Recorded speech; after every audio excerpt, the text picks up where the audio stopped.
দেৰগাঁও দক্ষিণ দলিজলীয়া হাঁহ চৰাত যুৱকৰ সন্ধানহীন। দেৰগাঁও দক্ষিণ দলিজলীয়া হাঁহ চৰাৰ এজন যুৱক যোৱা নিশাৰে পৰা সন্ধানহীন হোৱাৰ খবৰ আহি পৰিছে। যোৱা নিশা নিজৰ কৰ্মস্থলীৰ পৰা ঘৰলৈ উভতি অহাৰ সময়ত গেলাবিল নদীত পৰিছে বুলি স্থানীয় লোকৰ পৰা জানিব পৰা গৈছে। যুৱকজনৰ নাম ধীৰেন দাস। যুৱকজনৰ বয়স প্ৰায় 29 বছৰ। ঘটনাস্থলীত দেৰগাঁও আৰক্ষী উপস্থিত হৈ সন্ধান হোৱা যুৱকজনৰ তদন্ত আৰম্ভ কৰিছে।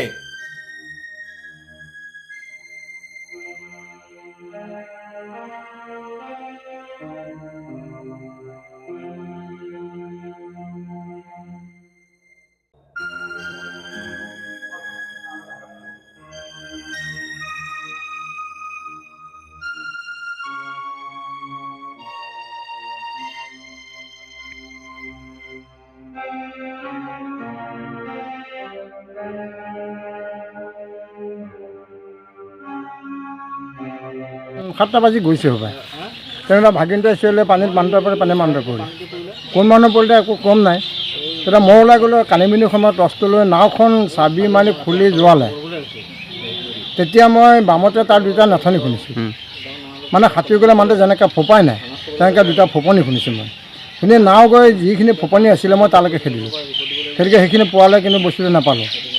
তাৰপিছত 100 মিটাৰমান দুইটা নাও লৈ ৰাতি টৰ্চ মাৰি পেলাই 100 মিটাৰমান বিচাৰিলোঁ। মানে বিচাৰি নাপাই আমি ঘূৰি গুচি গ'লোঁ। ঘূৰি গৈ আমি আমাৰ গাঁৱত যিখিনি মানুহ সন্দেহ আছিলে সেই মানুহখিনিক চবকে ফোনত যোগাযোগ কৰিলোঁ। গোটেই মানুহখিনি আহিলে যোগাযোগ কৰিলোঁ। আমাৰ গোটেই মানুহখিনি আছে তাৰপিছত ক'ৰ মানুহ হ'ব। ৰাতি চিন্তা কৰোঁতে ৰাতিপুৱাহে মই ভাবিছোঁ মই হাউচৰ ফালে যামগৈ, তাতে মই খবৰটো কৰিমগৈ। সেইবুলি যাওঁতে তেনেকৈ সিহঁতৰ গৃহস্থ ঘৰৰ মানুহগৈ তাত ওলাইছেগৈ যে এনেকুৱা হৈছেগৈ আমাৰ। তেতিয়া মই ক'লোঁ আপোনালোকে সন্দেহ কৰিব নালাগে, গতিকে ল'ৰাটো সেইটোৱে হয়। তেতিয়াহ'লে চলাই আমি একেখন গাড়ীতে যাওঁ, একেখন বা এখন গাড়ীতে আহোঁ নাহোঁ।